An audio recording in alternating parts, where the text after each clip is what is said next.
Cool. Love it. All right, man. So with Graham Talk today, with the Making Mayhem, um, kick it off, man. Who are you? Like, how'd you get into being a broadcaster and doing media relations? Yeah. So, hi, I'm Graham. I'm from Winston-Salem, North Carolina. Winston-Salem, North Carolina, originally.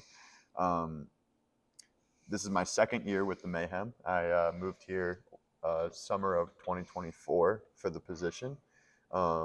Started out grew up big baseball fan. Played baseball. Never really knew too much about hockey, and then I was in high school, and for those that don't know, the team in the FPHL, now the Twin City Thunderbirds, are in Winston-Salem. It was like a 20-minute drive from my house, and they had an internship opening, and my dad was like, I think you'd really like this.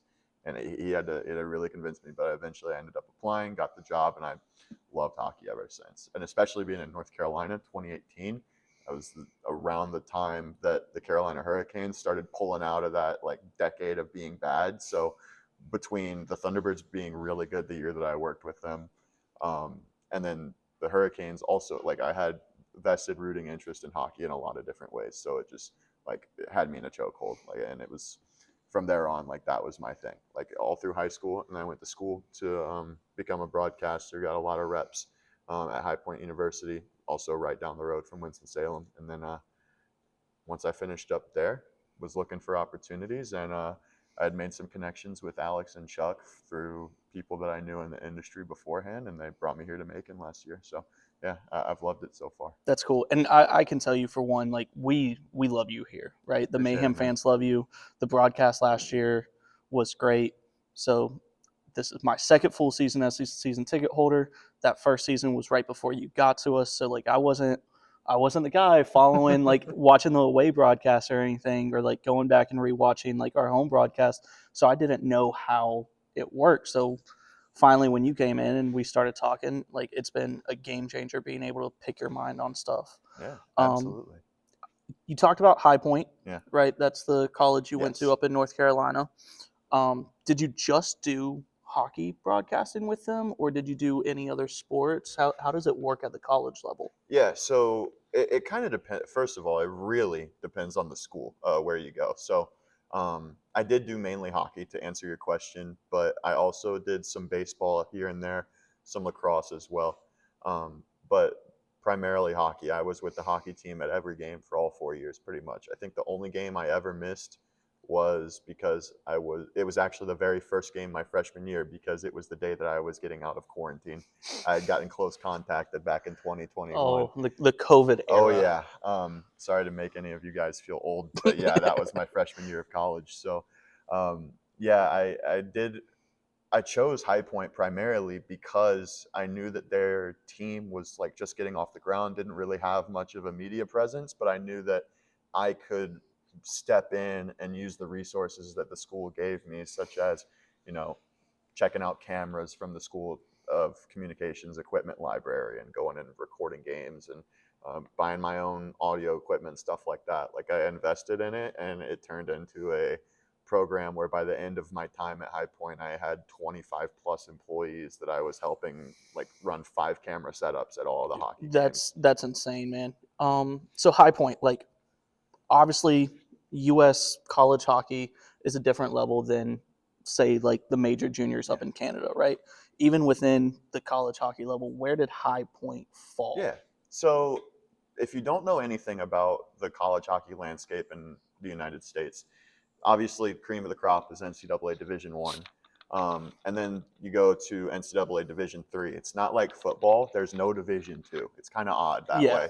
So you go straight from 1 to 3, and then outside of the NCAA, where it's scholarship athletes, there's the world of ACHA, which is American Club Hockey Association. yep, Um, so a lot of these schools, the top tier is ACHA. There's for men's, there's ACHA 1, 2, and 3. mhm. So a lot of those guys at ACHA 1 are very like, some of them could have gone NCAA D1. Most of them chose not to go NCAA D3, just because it's bigger schools. Like now you've got schools like the University of Alabama, North Carolina State. Like Yeah. I mean, the College Hockey South Yes. organization, Georgia, Tennessee, Tampa, All you those see teams are kids, insane. you see kids foregoing like schools that guys that could have been very good players at the NCAA D3 level.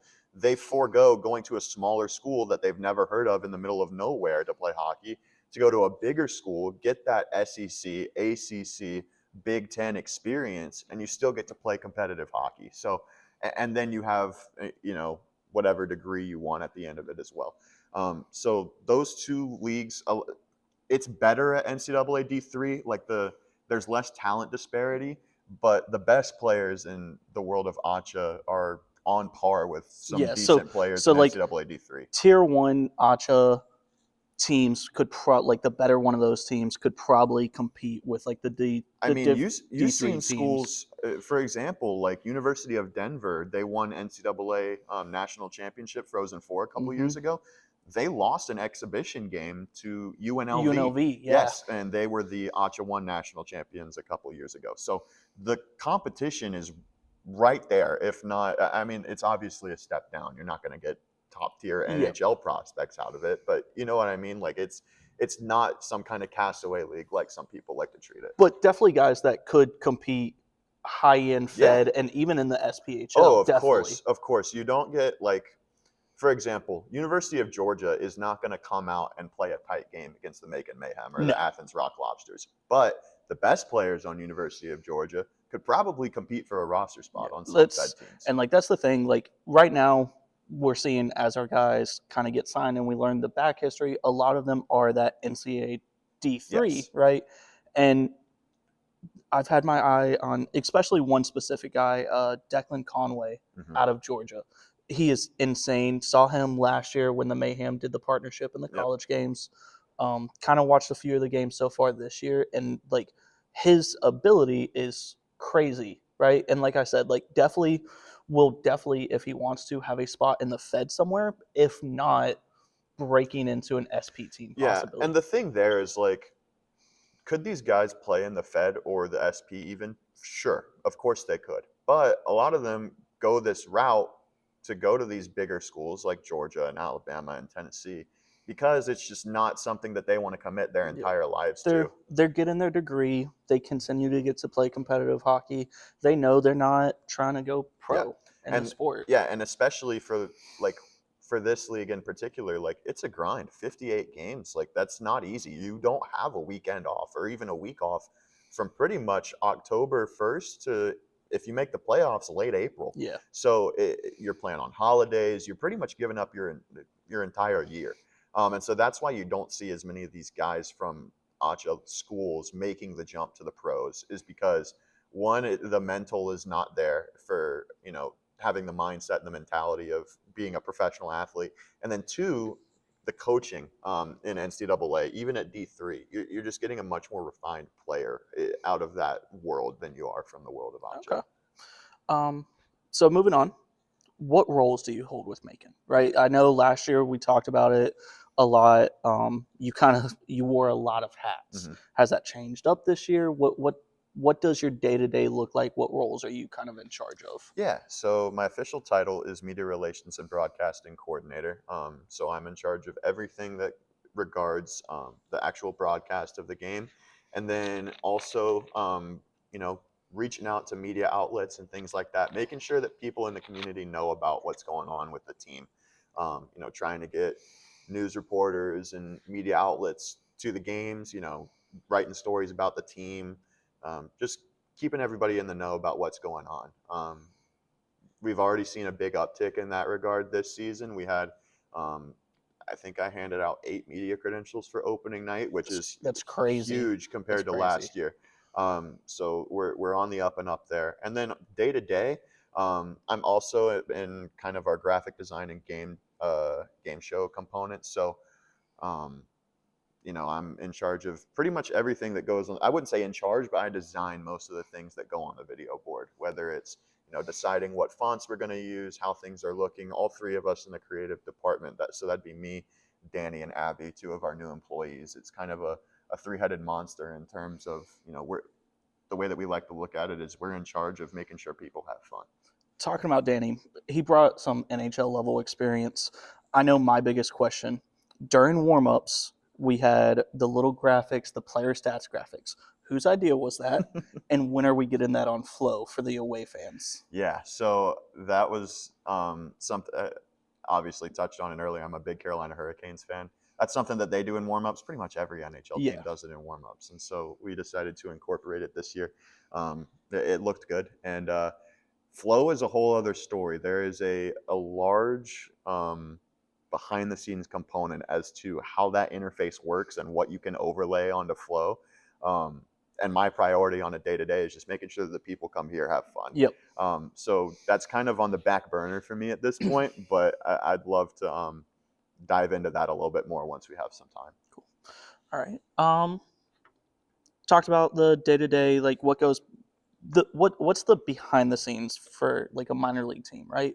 We know your day to day, you're working with the media, you're working graphics, but like behind the scenes, any unique challenges that come from being a minor league hockey team in middle Georgia where football is king, Yeah. especially in the fall when you've got Mercer right down the street on their home games. Yeah, I think the biggest challenge that we face is definitely just a lack of prominence of hockey. Like, for example, right now, um, the building doesn't have ice for the next 3 weeks. I mean, everybody knows about that. Like, Christmas Made in the South is coming next Yep. week. Like, that's always a big hurdle that we have to clear. So there's logistical things like that. And then from a front office perspective, our task is making sure that people know about us. First and foremost, we want to make sure that whoever ends up here on a game day has a great time. That we want people to enjoy their time here, like they're choosing to spend their weekend and their hard-earned money with us.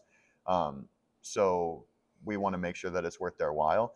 But then priority number, I guess 1B is we got to make sure that people know that we're here because we know that we deliver that good game day experience. So it's how do we make sure that more people know about it? So that's a big challenge that we faced, and it my job is a lot of that, making sure that I'm reaching out to news outlets, newspapers, news stations, anybody I can really to get the word out about the team and what we're doing from not just an on ice perspective, but anything in and around the arena as well. Like we have 29 different theme nights, like that's huge, and every night that we have is an opportunity to make a fan for life. So that's really how we look at All that. right, you segued it perfect for me, right? I was about to bring up the theme nights and our fan promos, right? So last year we saw some really cool ones, right? My favorite kind of being I love the cherry blossom. Mm-hmm. Anything that where it wasn't a full license and it felt like the team had some creative pull on what the Yeah. jersey looked like, I loved it. Um, what what's your favorite promotion that you're looking forward to this year? Without giving too much away, I know you can't just Yeah. say, "Hey, this jersey's by far my favorite," right? But what's the one that you're looking forward to, or even last year, any one of those ones that stand out above the Yeah. crowd? Well, the cool thing for me this year was I came in late in the off. Well, maybe not late, but midway through the off season last year, before my first full season. So the promotional calendar was already set by the time I had my first day. This year I had the full off season, so I got to be a part of all of those conversations about deciding, what works, what doesn't. Why would this theme work? Why would this not? And one thing that we always circle back to is how can we make a moment for everybody? How do we, cash in on those, like I said, 29 opportunities to make a fan for life, moments that you remember and that stick with you. That's really how we do that. Um, One of my personal favorites that, I kind of have a tie to it was my idea. I'm stoked for Back to the Future night in January. That's going to be one that, my dad is a gigantic Back to the Future fan, has been like forever. He has all of the collectibles and all that kind of stuff. So that was one where I was like, we can really cash in on this. And I don't, like you said, I don't want to give a whole lot away, but that's going to be a cool night. And then in terms of nights where we wear specialty uniforms, I think St. Patrick's Day is going to St. be a Patrick's big Day. hit this year for sure. I'm disappointed. Right now, we don't know because we've got the move coming up in February Mm-hmm. back down to Gulf Shores, Pensacola area. Hoping to try to Right. come up for a couple of those games in March. No matter what, like I told you, I'm going to have somebody at the auction throwing bids out for me because if you deliver the way that you're hyping these up to be, it's got to be a jersey that's sticking with Oh me yeah, for that the rest of one, the season. that night's gonna be a hit for sure. I'm very excited for that one down the road. Okay, so talking about those conversations, um, it's all about making the moment, right? Is there more of a focus on making the moment for our young fans, or is it trying to find that 50-50 split and like get the adults involved? I know in my experience, if I brought a friend or a coworker to a game, right, the adults, they see that we have hockey, they see it in person, completely different game than what we watch on TV. You see that physicality in Yeah. person. It almost always makes a fan of the team. They may not automatically become season ticket holders, right? Not everybody is able to do that, but they definitely become fans and come back. So, how do you make that split? Yeah, I think it is a tough task for sure because part of the change in the mindset when the team became under new direction and new ownership was how do we get more people here? I mean, that's the bird's eye view question: is how do we make this a better experience for everyone involved? And part of the answer to that is you build families that are that are involved with the team because you get those nuclear families in here that are that have young kids, and you, like I said, you make a fan for life. The easy impression is on the young ones, Yep. like you mentioned. So I don't think there's any secret to that. But also, like you said, you have to appeal to the other demographic too. Like we've got Wesleyan College, Middle Georgia State, Mercer right down the road.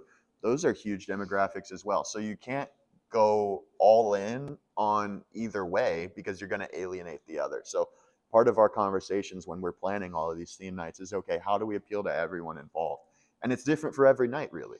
Some nights we've got post game skates where you get to talk to the players. Same thing with the jersey auctions. You get to mingle. You get to create that one on one interaction. And I think that's a huge selling point for us that some teams don't get, like at the NHL level or whatever it may be. We have this unique experience in the SPHL of being able to create those one-on-one connections through whatever it may be, whether it's you know booster dinners at Texas Roadhouse on Monday nights, or you know mini Mayhem, things like that, where these players are accessible to pretty much anyone. You just have to be around the team to make it happen. Yeah, and that's something that I love that Macon does, and Fayetteville, I'm sure, does the same thing. The post game skate after every Saturday home Hmm. game, I mean, that's roughly 14, 15 times a season, Yeah, roughly, right?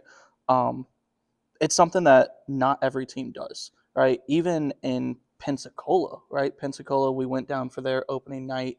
It was a post game skate, but I don't think it was a post game skate with the team, yeah. right? You go out there, you get to skate on the ice and everything, which is cool, but like this weekend at home opening night, right? As me and Nicole were walking out, looking down and seeing Cohen skate with a couple of the younger kids, the guys like out there signing autographs on back of jerseys, and even a couple of the guys coming off the ice itself and over to the parents or the people who don't know how to skate Mhm. and still talking to them.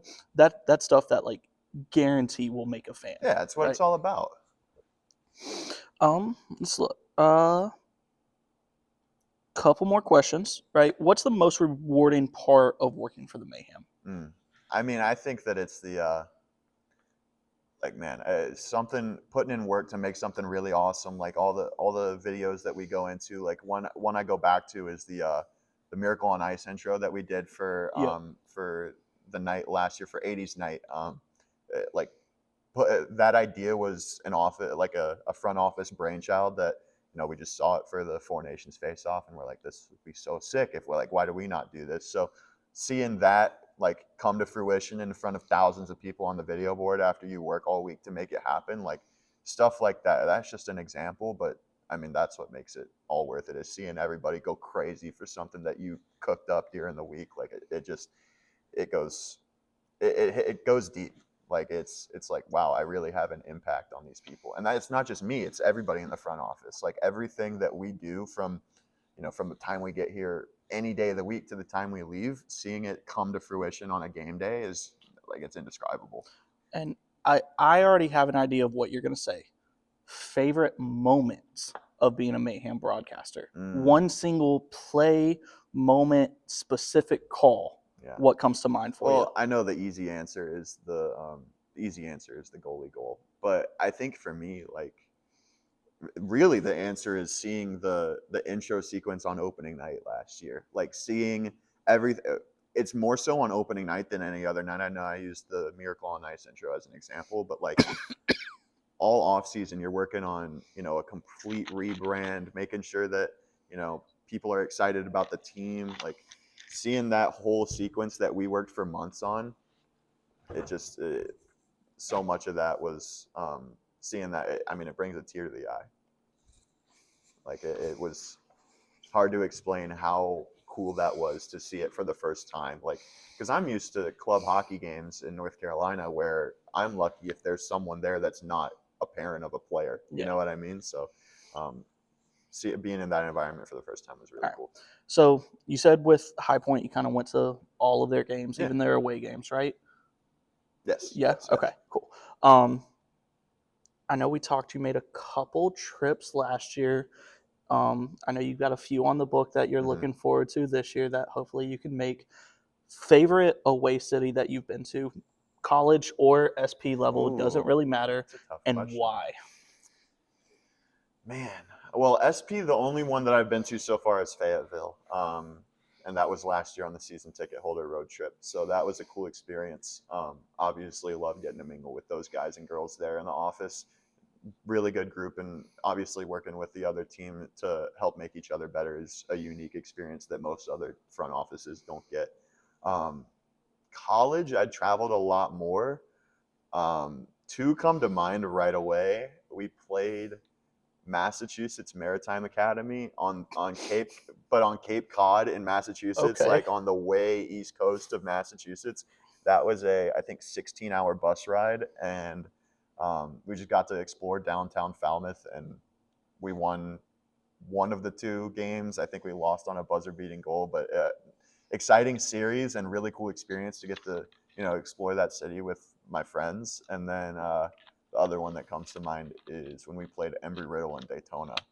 That's a cool one. We stayed in a hotel right near the Speedway, got to just walk around, explore a little bit, and we did sweep that weekend series. So that one was cool. Three questions left, right? If you had to switch roles with one other staff member for a single game, right? One game, both of you switch roles. You do everything they do. They have to do everything you do, right? Who are you picking, and why do you want that role? This is a loaded question. And I'm saying any staff member that could say throw out coach, equipment manager. You want to go be on the ice team for the night, whatever you want. It's interesting. I think well, I'll probably stay away from any hockey ops related positions because that'd be a detriment to the team. I don't want to take anything away there. Man, part of me wants to say Jonah in the ticket office just because I think it would be hilarious listening back to his broadcast after the game was over. So yeah, I think that'll be my call. I think, but also Jonah has a unique role on game days where, so if you don't know, Jonah was on our game day staff for like most of the year last year, and then transitioned to a full-time ticket role in February of 2025. So he is in his first full season with us now, and he gets such a unique experience where he knows the game operations side of things, but also he gets to talk to people and be personable at the fan information table. So he really just he's kind of a jack of all trades. So he knows all about what's going on and floats around, helps people with what they need. I think it's cool. Like, obviously I'm sitting here with you, a season ticket holder right now. Like, I love getting to talk to people and get to see their side of the coin of what we do on a game and things like that. So being able to kind of deepen those relationships a little bit more would be cool. Any fan traditions, right? Mayhem, it feels rough, man. We don't have a lot that like some of the other SP teams may have. Our lost our Ric Flair clap on Saturday. I don't think I heard it this weekend, and maybe that's something that I just need to yell at Chad to remind him to do it. But any fan traditions, either Mayhem, High Point, or just across hockey as a whole, even NHL level. that are like my favorite. Yeah, your favorites. Yeah, I think let's see. I think one that YMCA is cool that the team does for the Mayhem. I think that one's obviously cool. Bill does a great job of hyping the crowd up too. I love the way that he engages with everybody. Yeah, I'm excited for him to come back and Yeah, get the team going. of course. I think I don't know. I don't really fan traditions. I mean, I have a pregame playlist that I have played before every game for college and now before every game here. So I think that that's probably one of my favorites. Okay. Um, What's the go-to song on the playlist? oh, Rich Baby Daddy. Okay. Every game. And that's always the last song I play in the car before I pull into the parking lot too. So, and I moved this off season, so I've got to like I rerouted, so now I've got to figure out a new place. Like when I was coming from my apartment last year, I always knew when I got to this stoplight, okay, Rich Baby Daddy's coming on. Now So I got to that figure that it out. ended as you hit your parking Yep, spot. 100%. I got to figure that out for this year. Okay. My personal favorite, it feels like what the Canes do, the storm surge at the end of the game, and our guys do it too. I love that, right? It shows respect, especially at the minor pro hockey level, where it really does, like, if you don't have that fan support, then the team isn't going to exist, Of right? course. That's a microcosm of it, but And it's like you said, microcosm, but seeing at the same time the players kind of showing their respect and their support back to the fans that put in that time, and we're here week in, week out. Doesn't matter if we lose or win, we're there to support the team, and they're showing their love back to us. I love that. Yeah, I think it's cool that I mean, it goes back to what we were talking about earlier with the personal interchanges and experience with the players and the team as a whole. I think that that's something that you don't really get anywhere else, and the players realize that too. Which I mean, 3 stars is the same way. Like a lot of people like around the league like don't really get why we do, like we could lose 10-0 at home and we're still going to do the 3 stars. Why? Because 3 kids are going home with a foam puck that a player tossed over the glass. And they talk about it in the SPHL fan page about, oh, look, Macon's only supporting themselves. I'm like, look, at the end of the day, it's for our fans. It's a home game. If you want to deliver your own 3 stars, deliver your own 3 stars, right? It's why on the recaps, I do a 3 stars for our players, right? Home or away. And it may not be the same ones that you give out at the end of the game, but so far we've been kind of we've been close on the same page, which makes me feel a little bit better about my choices. All right, final question. Kick it off with or finish it with a good one. In a single word, how would you describe this year's team? Tough. I think and that can go a couple different ways. I think that, I mean, if you've watched any of the games so far, you've seen that this team has some bite to it. Oh, yeah.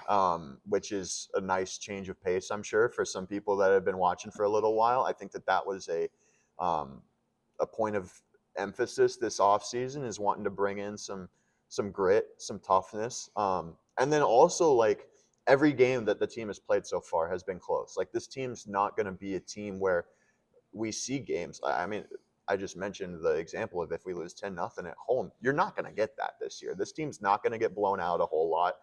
Sure that it might have some off nights every now and then, but overall, like, this team can hang with anybody, and they have that ability to stay in the fight and will themselves back into it. Like, I mean, for example, 3rd period against Huntsville, 2-2 game. You got Connor Witherspoon throwing the body around in the corner. Yeah. He's not the biggest guy on the ice, but he just completely tossed someone in the corner in the offensive zone on the forecheck.